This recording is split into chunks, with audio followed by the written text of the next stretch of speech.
Yeah.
Hello there. Can anybody hear me? Thanks ever so much for tuning in to the first ever Brightwave webinar. I'm Rob Keary, Brightwave's community manager, and I'm going to be your host this afternoon. This is the first in what we hope will become a regular outreach and feedback session from us here at Brightwave as an ongoing program of monthly webinars where we're going to share with you the latest exciting developments in learning tech from inside Brightwave Towers, here by the seaside in beautiful Brighton town. We've got a lot of L&D experts in-house, and they're all buzzing with experience and ideas for taking learning tech forward. And in the coming months, we'll share their news, views, and all the latest thinking behind our best work and the new directions we're taking the industry.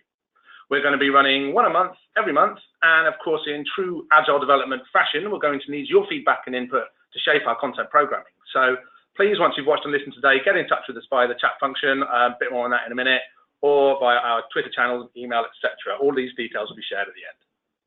So our webinar today is titled Putting the Next Gen Learner Experience at the Heart of LMS Tech, as you can see from your screens.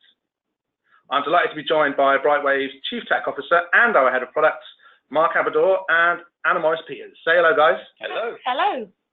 The way we're going to do this afternoon is Mark's going to start the discussion in a moment and sketch out the developmental framework and our philosophy of effective next generation learning technology. He's going to ask questions like, how do we create robust and stable learning and development platforms which remain flexible enough to answer the very many and various use cases that today's diverse orgs have. In a nutshell, it's about how we make our learning production processes open and dynamic as the learning organizations, and that would be you guys listening at home or in the office, who use them. Once Mark's taken you through the theory, we're going to go and have a go at putting it into practice with Anna, who's going to take you through all of these technical development processes and how they fed into the creation of a best-in-breed apprenticeship delivery platform. So if you're interested in anything to do with user-centered design and prototyping, data feedback and insight, automated apprentice progress monitoring, real-time online coaching, development support, any stuff like that, then stay tuned, because this next hour of webinar is going to have some really interesting info and insights for you. Okie dokie. Just a couple of final bits of admin before we get going. You can enter comments or questions into the chat bar on the GoToWebinar panel that you can see in front of you. You can ask a question at any point that you'd like during the session, and if it's a real burner or really pertinent to a particular point, then we may interrupt the flow of the presenters, but otherwise we're going to have 2 slots for Q&A at the end of Mark and Anna's respective sections. If you're having any technical or sound difficulties, then please drop a comment in the chat box and we'll see if we can help resolve it. And not to worry if you have to drop out at any point today, because the webinar is being recorded. We're going to share it with all of our registrants and make it available elsewhere straight after the session. So if you do have to leave, then don't worry about it, because there'll be lots of chances for you to catch up later. Right, that's it from me. You'll be pleased to hear. So without any further ado, I'm going to hand you over to Brightwave's Chief Tech Officer, Mark Appadura, to talk to you about how we develop our industry-leading learning platform. Mark, please take it away. Okay, hello everybody. So I'm going to do a short slot on putting learners at the heart of everything you do. And this will be as applicable to people who are building e-learning courses as it will to those involved in building learning management systems. So why have we selected this as a topic? This is some recent research publicly available from Fosway Group, which tells a story that will probably be familiar to many of you.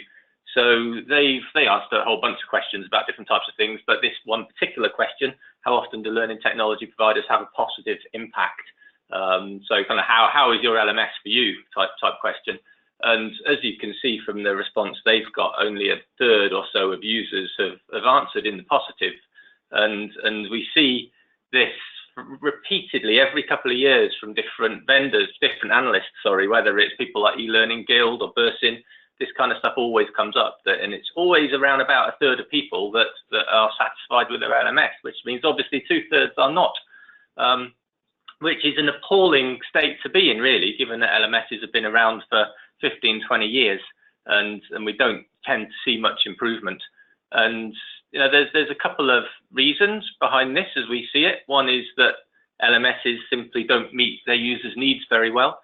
And you know, a lot of sort of snake oil salespeople out there who are selling these systems as the answer to all of your problems, and you get them in place and find, yeah, actually the basic problems that users want to have met aren't being fixed. So poor user needs sort of meeting. So we're going to focus on that coming up, in particular around sort of user-centered design. But also the LMSs that have been out there a long time have just added so many features and bells and whistles over the years that they've become a sort of a feature soup or bloated with features. So we kind of call that bloatware. And part of good product management really is knowing when to stop adding endless new features and then concentrate on doing what you do really, really well, which is the principle that we try and adhere to. So again, we'll come back to some of this stuff as we work through the slides. I'm going to start with looking at some changes in the learning systems market, because this puts a lot of context around why we've sort of refocused our work around good quality kind of learner needs analysis. And as I said, the market is in this kind of place where you've got these huge, big monolithic LMSs out there that have been around for well over a decade, and have created this situation where, as we've seen, you know, 2/3 of users are unhappy with them. And this, while being a really poor situation, actually creates a lot of opportunities, and it's created an opportunity for companies like Brightwave. You know, to building learning management systems, there are pretty low barriers to entry to this market, and this is why we see, you know, over 1,000 products in the learning platforms market. It's grown and grown and grown over the years. And shows no sign of stopping. You know, you'll all be aware probably that there is a constant influx of new products to the market. So this is kind of how we see the market. This is a sort of a classic long tail market diagram, and you've got your big vendors at the head of the market. So they will have thousands of customers each. They are typically these big monolithic suites of software that will cover HR, recruitment, talent management, performance management, as well as learning management, and they will try and do everything under one roof. And against that backdrop, you've got the tail, which is the vast majority of your products. So in the market, so this is where there's a piece of research out at the moment that's from Craig Weiss Group, and they're saying there's over 1,000 products in the LMS in the learning systems market, rather, I should say, and most of those products will be in this tail. They're niche products, they're very small specialist systems, but I guess the one thing that joins them all together is that they're new, modern, and engaging systems, and they do tend to have pay very close attention to user needs and deliver good quality learning experiences. And this is where the opportunity is in the market, and that's where we've positioned our own LMS, Tesselo, as being one of those kind of next-gen platforms that delivers a really modern and engaging learner experience to users. So that's a bit of context that's important to put in place first before we go into why we put the learner first, and in that tail that I just mentioned where Tesselo sits, these are kind of some of the key problems that we're trying to solve. So we want to surface learning content very easily. So typically call it an old school LMS, one of these big monolithic systems, a frequent criticism is that learning may be 6, 7, 8 clicks deep. It takes a long time to find stuff. The search is usually very poor as well. So surfacing content easily is right at the top of our agenda.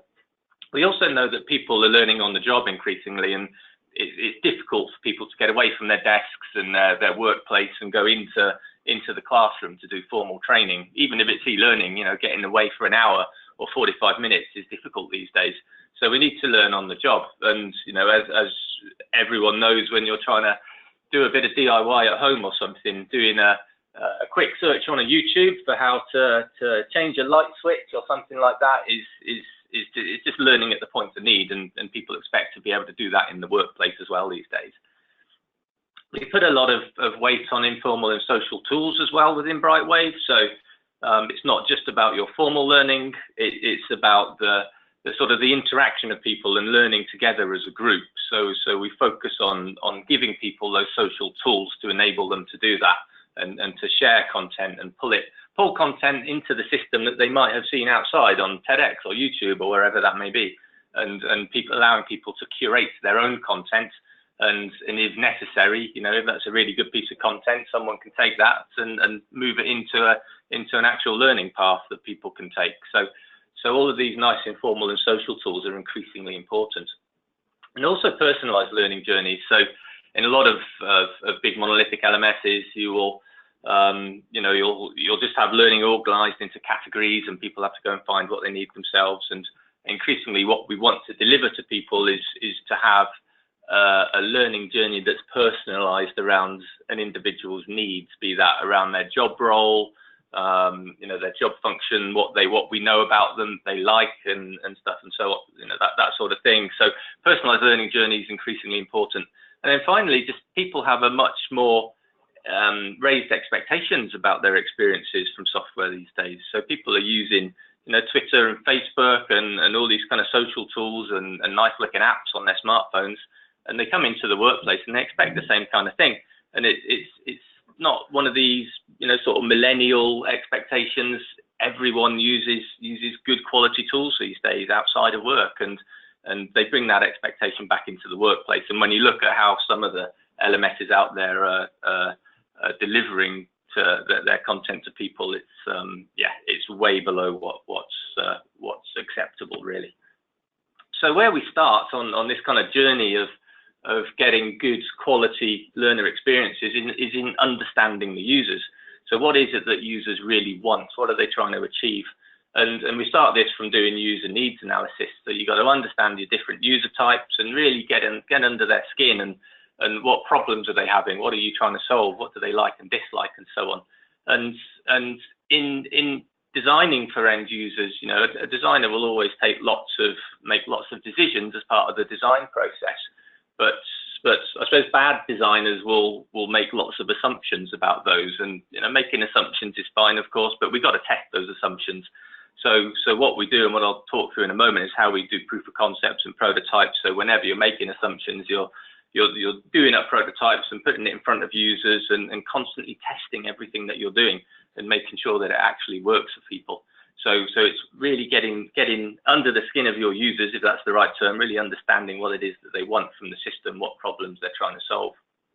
This is a diagram or an image rather that might be familiar to many of you, and it's a classic photo of the difference between design and experience. And if you Google for Google images for these two terms, you'll come up with loads of different variants on this. This is a good one, I think, from an LMS's point of view, because it just sums up to me the bad design that LMSs have. They put up loads of barriers. They make people go around things when they should be getting straight to them. They've not even put the zebra crossing, in this case, in the right place. It's not straight ahead of you when you're going down this pathway. And people just find a way around this stuff. So in the LMS space, as a vendor, what we sometimes hear from potential customers is if they've got one of these old monolithic LMS systems, is can you build a front-end portal so that my users can get to their onboarding material or their management academy or something like that, so that users can get to that material really quickly. And you do a nice-looking front-end portal, single sign-on, that deep links straight to the content that's actually buried and hidden away in their LMS. And that's the way that people are getting around it in the LMS world, but it shouldn't be like that, obviously. So we start with understanding our user types. This screenshot on the right-hand side is one of our personas from what the Tesla team build, and this is a line manager user type, and we give them a name, we define their needs and their goals in using the system, and we just try and bring them to life a little bit, and understand what problems they're having and what type of person they are, what type of pressure points they have, and also how technical are they, what devices do we know that they use. And it's obviously making generalizations about particular user types, but it's really useful from a design point of view to have these kind of pictures of your key user types. And these might be a learner, a manager, a coach, an administrator, at the bare minimum for a simple learning management system. And I think those are the key ones that you need. And this is absolutely as useful for building an e-learning program as it is for building an LMS, because it's just really good old-fashioned best practice user-centered design. It's what people have been taught in sort of design degrees, software design degrees for a long time, for sort of 15, 20 years. But you find that a lot of this basic stuff gets forgotten in the workplace and when you go out into the workplace in the real world. And what we're trying to do is go back to these sort of best practice, back to basics type stuff and just do it right from the beginning. So we understand our user types. We're designing a new feature. What do we do next? And we need to go through a prototyping process. So there's a whole different range of ways of prototyping. The simplest is simply drawing black and white, pencil diagrams on a piece of paper and running those past users. And the earlier you can start to prototype things, the better. Once you get past that, we'll do black and white wireframes. So just simple sort of drawing style wireframes. We use a tool called Balsamic, which is a nice cheap wireframing tool, really, but with a good range of features and performs pretty well for us. So that's a great way of doing your initial mock-ups.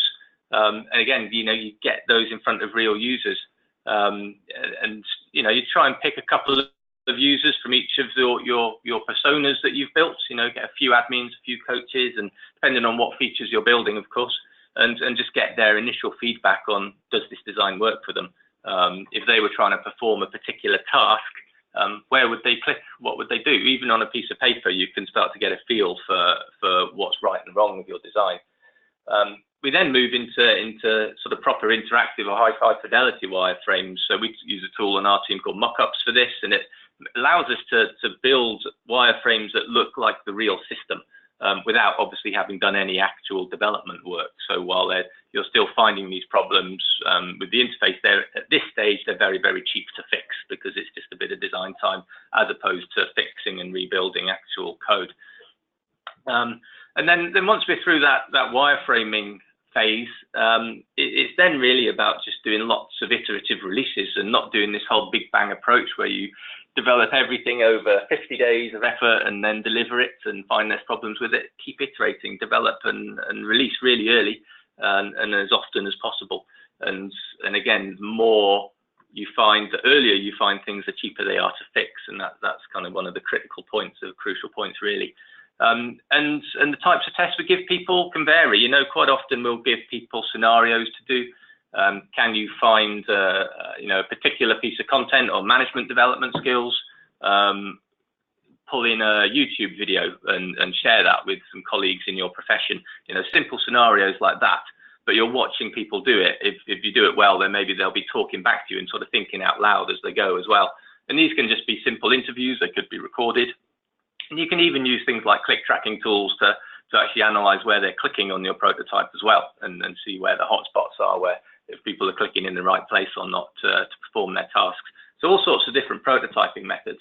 As an example, as one of our balsamic black and white wireframes on the left-hand side here, when we were revising our profile settings page recently, this is how it started on the left-hand side. And you can circulate those designs, and people can put sticky notes, sort of little digital sticky notes in this particular tool, which is quite handy. And what you see on the right-hand side is the finished product. And obviously this has gone through various iterations of the black and white wireframes and into a proper interactive prototype, and then gets built as what you see on the right. And so that's kind of a before and after shot, really, of the prototyping process from a recent piece of work on Tesla.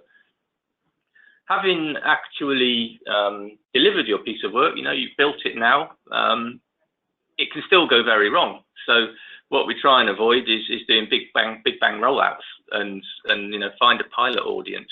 If you're doing a new feature for your coaching group, for example, go straight out to a small pilot of coaches, not to all of them all at once. Again, it's about finding, I keep coming back to this, it's about finding and resolving issues as early as possible before they go to the largest number of users, and when things are expensive to fix. So we do our pilot audience, we collate feedback from those users, and rather than have that drip fed through, it's usually best to do that in an Excel sheet or something like that, you know, something pretty simple at this stage, and get all of that back into the team in one fell swoop, and then we can start to analyze that data and look for trends and prioritize things and so on, and make final amends before we do our release to the larger audience.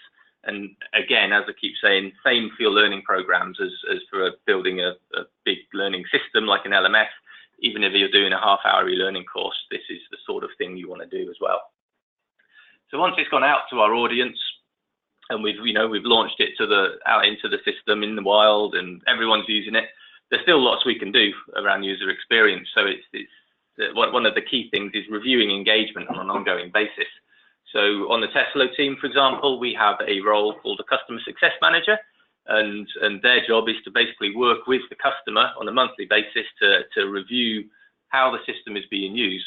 Tesla has a lot of community and social features, so that's one of our focuses for customer success management.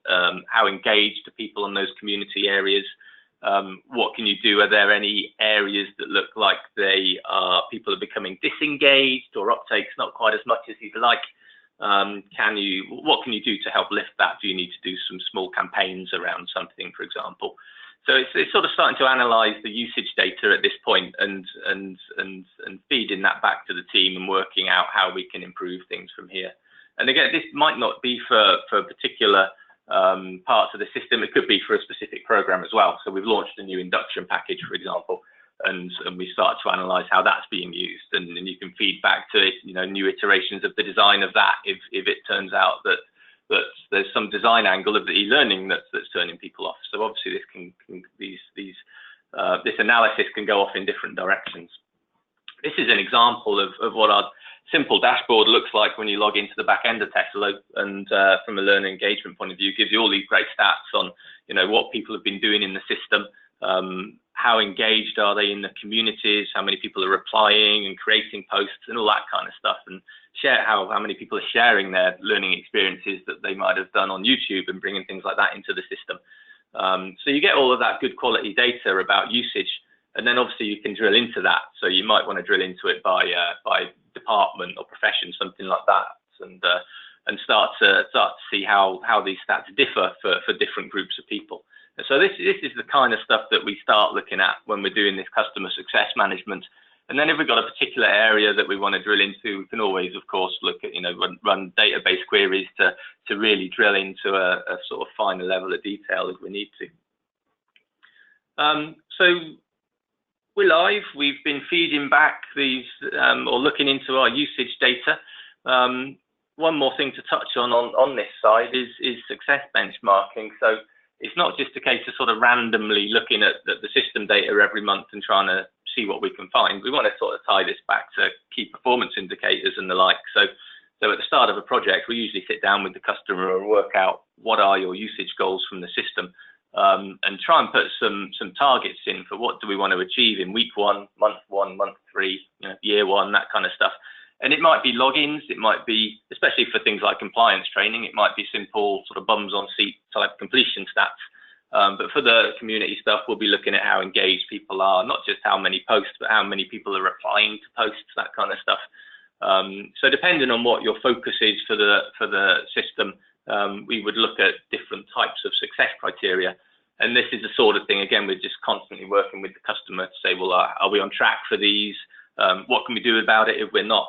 And so on. So this is something that varies from one customer to another, but it's a good way to kind of track success throughout the year. And then finally, we got the system might have been live now for 6 months or a year, but we can still improve it, obviously. So we look to get user feedback, and there's loads of different ways of doing this, of course. We can do face-to-face interviews or remote interviews or virtual classroom type interviews, whatever, with our project stakeholders, people who commissioned the learning. But also with our different user groups, our coaches and administrators and department heads and that kind of thing. So those different personas that we identified at the start of the project, we might go back to those people and say, how is this for you? But also, of course, one-to-one user interviews as well, if that's useful. We have a wealth of, a gold mine of useful information in our support ticketing system. We use a system called Zendesk for our user support and admin support, and obviously that helps us identify trends and volumes of particular issues people might be having, so that we can start to kind of prioritize what sort of things we should be working on. And obviously paper-based surveys and SurveyMonkey type surveys to look for how people are using the system as well.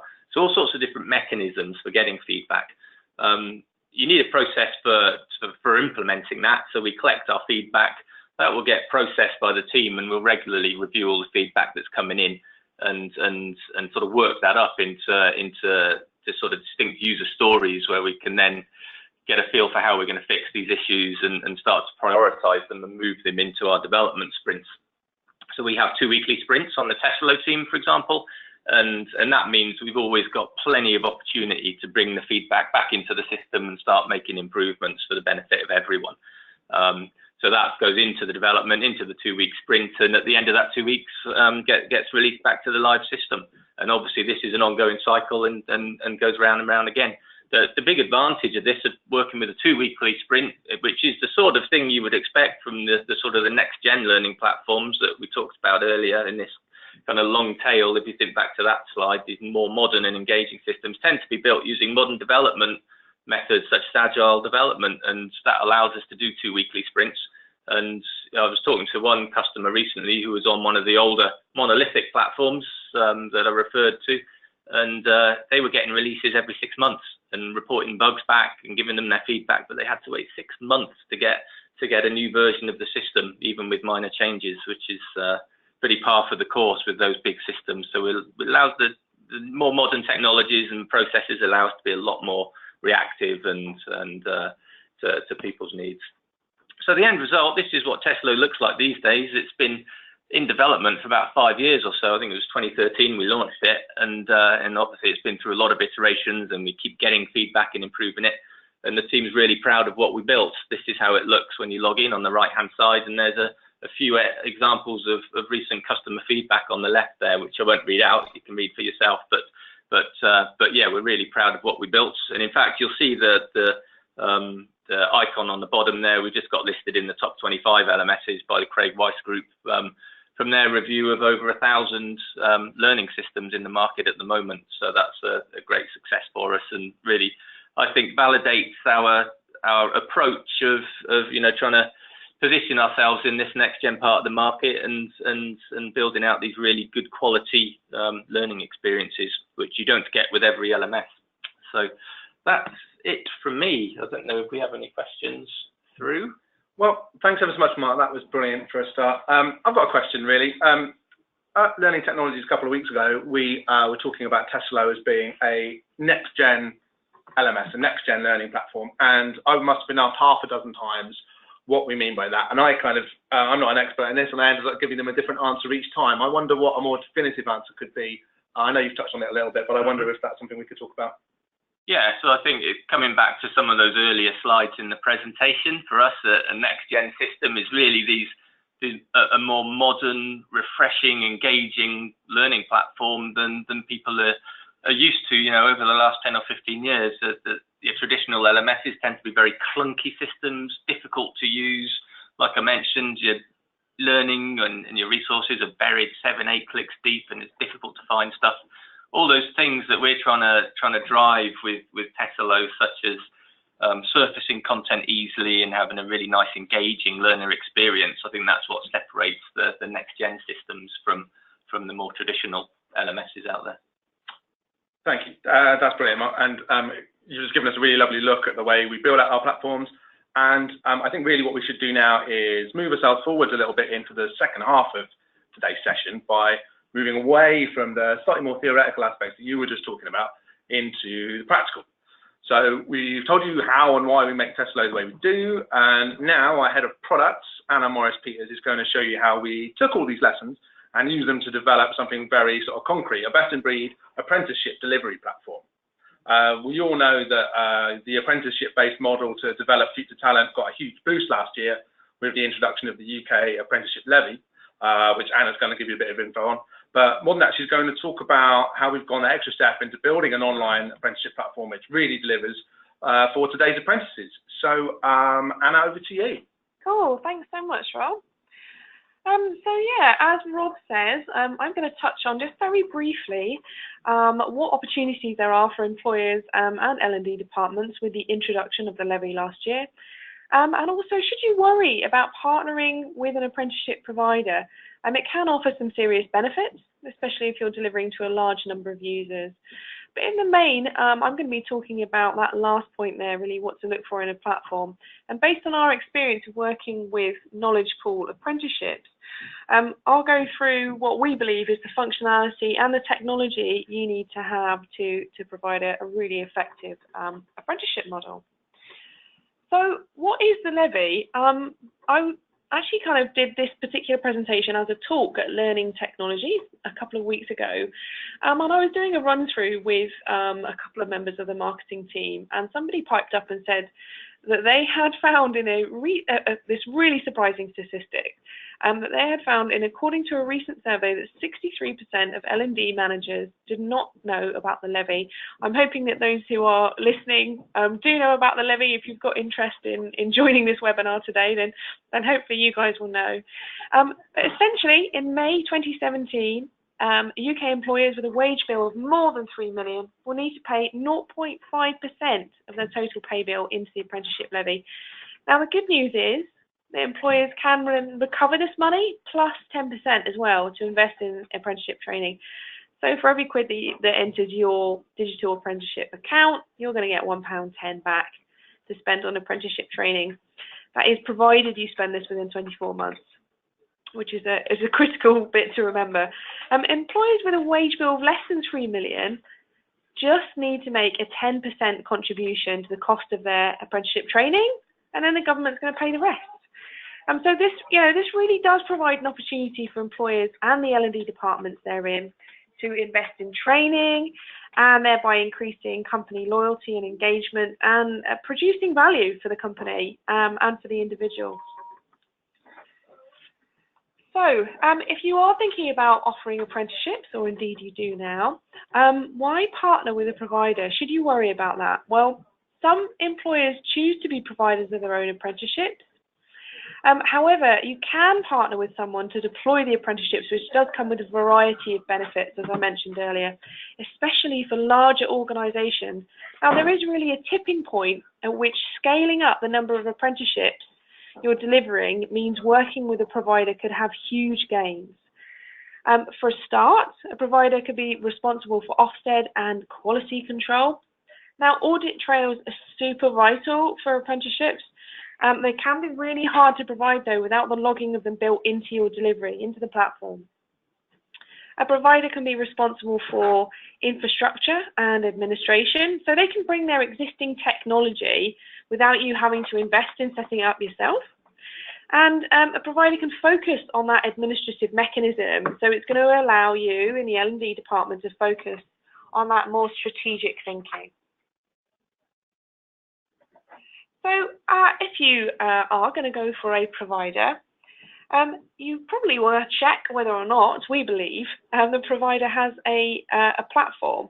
Myself and the Brightwave team believe that it is vital, especially for nowadays, as obviously Mark has touched on in his chat earlier, that it becomes an expectation that online is available. But as well as that, you know, large organisations do need to have something that they can, basically an area to collate all those apprenticeships in one place so they can ramp up their delivery. Going from having 100 apprenticeships in your organisation to suddenly going from 1,000, it does need to have a shift. And the provider in that case, from moving, you know, into those much larger numbers, having a platform is going to provide simplicity in delivering for those larger scale apprenticeships. A platform is going to create a home for the program and a sense of community and belonging. And if it's browser based, you're going to be unlimited by location, accessible from any device, anywhere. You know, doing especially with the 20% off the job aspect of a lot of apprenticeships, then, you know, I might be, well, you know, when I'm going to work in the morning on the train, maybe doing a little bit of reading around some of the training that I'm doing, and being able to do that on a browser base on a mobile device is going to be really effective and efficient way of me doing my learning. It's better user experience. As I mentioned, you know, that expectation of having an online aspect, and you're going to be able to host really engaging multimedia content on there as well. And it's an opportunity to deliver blended learning in apprenticeships. So I'm just going to dive a little bit deeper into that blended solution aspect.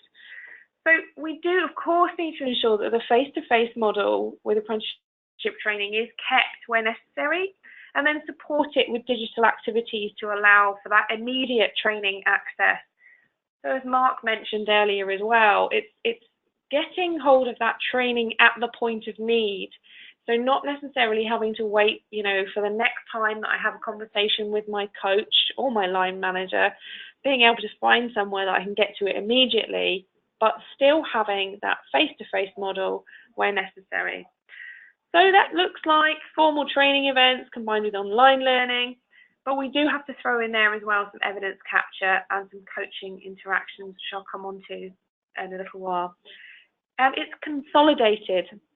So with a blended approach, users ideally should have a single platform for as much of their experience as possible.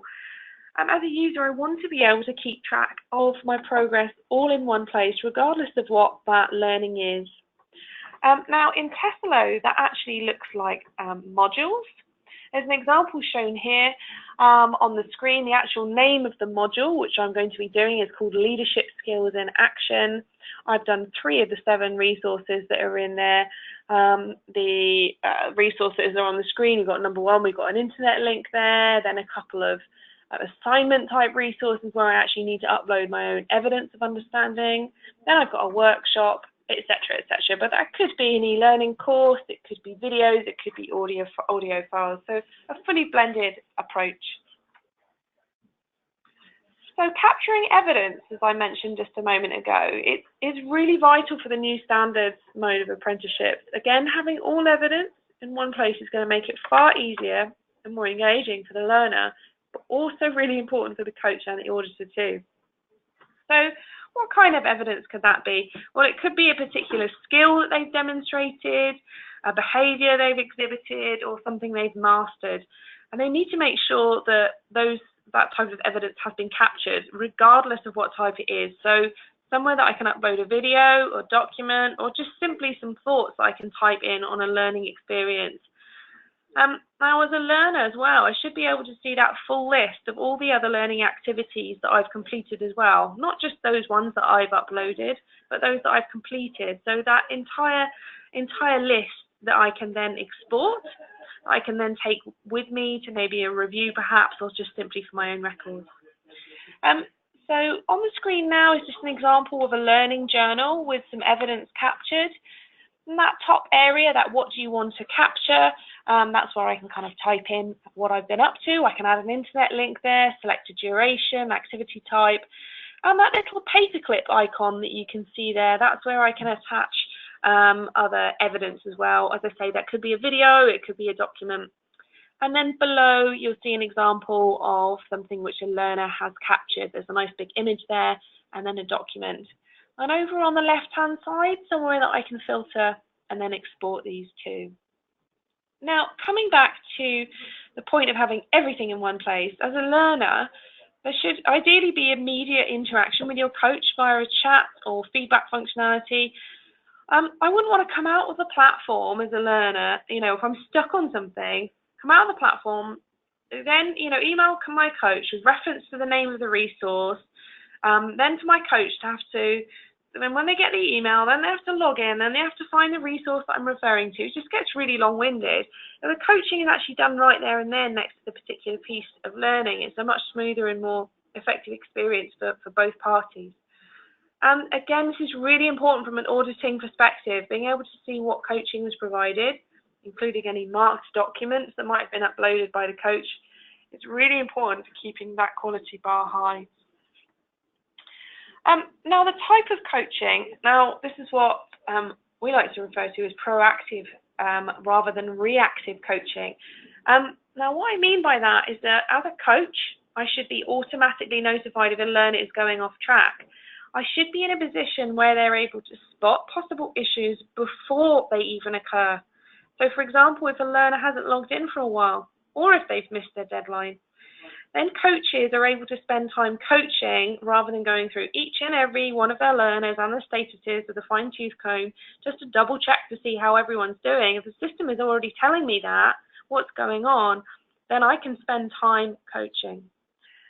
Now, from a provider perspective, this does mean that you can increase your volume of coaching without degrading the experience or quality as well.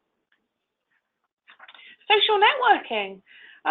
So as Mark mentioned on his talk as well, Testalo is a big aspect of what we do within Testalo.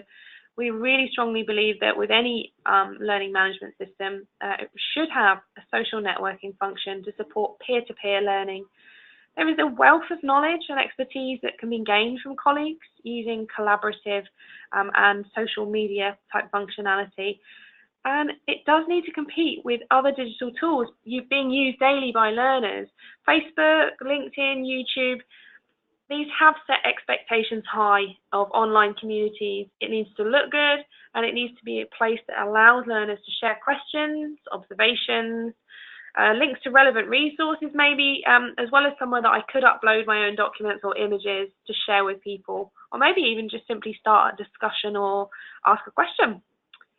Dedicated groups should be available too, so it's not just everybody all in one community. Those sort of smaller subject matter groups, this is going to enable learners to discuss specific threads, and critically as well, locate subject matter experts easily to be able to ask those more tricky questions perhaps. And of course, it's a space to hang out, having a social networking aspect, somewhere you can get to know your peers, and create a sense of belonging as well. Now on Testalo, that looks like communities. You probably recognize some of how this looks if you're experienced with, say, Facebook or LinkedIn. At the top there, I've got an area where I can write in what I want to share. Again, that little paperclip icon, that's where I can upload attachments, say like a video. And then down in the feed as well, my colleague Sam has shared an interesting article which I've commented on. I can like it, I can add points as well. And then over on the left-hand side, I've got a few sort of bespoke communities which I'm a member of, community engagement, performance support, etc. And these are set up differently for our clients, of course. Sometimes they might be via location or, as I mentioned earlier, via particular apprenticeship as well. And then just echoing really back in terms of what Mark spoke about today, that good user experience, all of the above has got to be wrapped up in a user experience that is intuitive while being engaging and positive. And of course, it should be fully responsive. Non-responsive learning experiences are becoming more and more of a no-no. Learners expect to be able to access websites on their phones or tablets, whether it be during their commute into the office or if they have a job, of course, which isn't desk-based. If I go to look for something on my phone and the website is not responsive, it's a real turn off for me straight away. I'll be more likely to go onto a different site to try and find an answer or try and find a provider for what I'm looking for than I would carrying on with a non-responsive website. So great. Any questions? Anna, we have actually had a fantastic question in on the chat from Anne-Catherine Hoffman. Thanks ever so much, Anne-Catherine. I don't know whether you can answer this or whether Mark can. Maybe both of you could take it. She's asking, can you comment on how flexible you think new LMSs should be? Like, are we turning to e-learning on our phones for everything so that we just need a good app? Or are we going to mix even more different types of learning methods and need an LMS taking in? What kind of different types are there? That's a really good question. Mark might have a slightly different answer to me, perhaps, but I would absolutely say that the future of learning management systems needs to be flexible, and it needs to work with the way in which we work nowadays. Jobs nowadays, industries which LMSs need to service are incredibly varied, and being able to approach our just simple day-to-day jobs, we need to be able to react to things quickly, and we need to be able to kind of harness the technology at our disposal. It might be that we have an enormous multitude of different types of software that we could use day-to-day, or different types of practices or processes that we use at work, and I think learning management systems need to be able to reflect that too.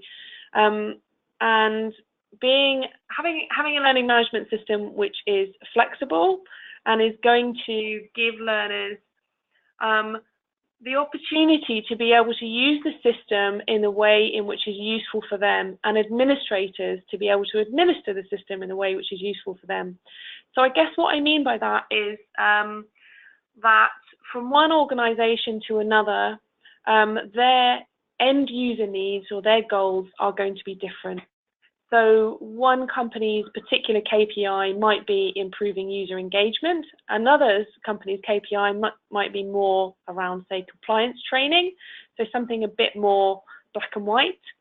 And an LMS ideally is going to need to be able to react effectively to those different end user requirements. So that flexibility does need to be there. But I think as well, touching on what Mark said earlier, if you have a system where you are trying to build out every single different type of functionality possible, is where you end up with this kind of bloatware, as Mark put it, that a system does need to have flexibility. It needs to react effectively in the way in which we work and the way in which we learn nowadays. But creating an LMS where it does all things to all people, I think it would be an impossible task, and something which would degrade the experience for the users of it. Mark, I don't know if that's... Yeah, absolutely bang on. The only thing I would add is that when we build out features in Tesla, as Anna says, there's a point at which it becomes bloatware, so you've got to be really careful about what else you add. But what we do try and do is make sure we can play nicely with other systems. So thinking back to that next gen question as well, what is next gen? I think it's also about working as part of an ecosystem, being best of breed at what you do, but using web service APIs, you will play nicely with the rest of the software solutions that might be in your organization. And I think that's absolutely key. And that means we don't have to keep adding new features, because you might get another system that does best of breed virtual classroom. So we're not going to build Tesla into the next Adobe Connect, So instead we would use web services to integrate really tightly with it. And I think that's one of the key things as well. That's a good point. We've had another question through from Matthew Perkins. Thanks, Matthew. He asks, how do you promote learner-generated content within the LMS? What types of content are you seeing come forward from the learner? Good question. So there's actually functionality within Tesselo that allows those with curator permissions to, if they spot something, a really interesting article or perhaps a video or something that somebody has shared within the communities, within the social networking area, a curator is then able to curate that and make that a then permanent resource on the system. So add it into the kind of the core part of the LMS. Now, what we do in helping companies, I guess, sort of develop that best practice is with our customer success manager, which Mark mentioned earlier. Having that experience in community engagement and really being able to generate those kind of interesting conversations and generate a culture in which people are more willing to share those interesting articles or interesting videos or ideas, I think is kind of part of the challenge really for introducing any LMS is the culture around learning that goes along with it. And the way in which we tackle that particular issue is with the customer success manager. We'll work with the L&D department or the administrators to help generate what we would call community champions who sit alongside those curators. Now, the community champions are going to be assigned with starting discussions each week about making sure that learners' questions are being answered potentially, and they're going to be working closely with then people with curator permissions to then store, I guess, essentially the best practice that's coming out of that into permanent resources. But, like Mark mentioned earlier as well, it's technology can only go so far. How you deliver that and how you support it ongoing is where is going to essentially where the magic's going to happen. Really, technology is only going to solve part of the question, and I think it's something that I'm proud of the team doing well on our side, is helping to support companies in building that culture of sharing and culture of wanting to share things with their colleagues and things, to be able to get, even if it's just some feedback on or start a discussion, and really then that's when the best practice, the best ideas start to lift to the surface. Thanks very much, guys. It doesn't look like we've got any more questions coming through, so we're going to call webinar 1 done. Thanks ever so much for listening in, everyone. Thanks especially to Mark and Anna for your excellent insight and for sharing all your invaluable experience of working on the coalface of these innovative learning technologies that we produce every day. If you've enjoyed the show, thanks ever so much for listening, but please let us know. Keep the conversation going through the usual channels. You can find Brightwave on Twitter, which is @BrightTweet. You can find Mark @MAbador. You can talk to Anna through the @Tesselo account. You can also look the guys up on LinkedIn. I'm sure they're happy to connect. You can check out our website, brightwavegroup.com, where we'll be hosting the recording of this session. If anybody who signed up, which presumably you did, you'll get your recording in your inbox in the next day or two. If you want to send us your feedback or questions, or if you just want to connect with one of our experts here at Brightwave so we can talk to you about your next-gen LNG challenges, then just send an email to enquiries@brightwavegroup.com. And we'll connect you with someone who can help you get done what you need. And that's it. Thanks a lot. We'll be back in 1 month's time for webinar 2. Look out for alerts around that about what we're going to be discussing. Thanks for tuning in again, and we'll see you next time. Bye-bye. Bye. Bye.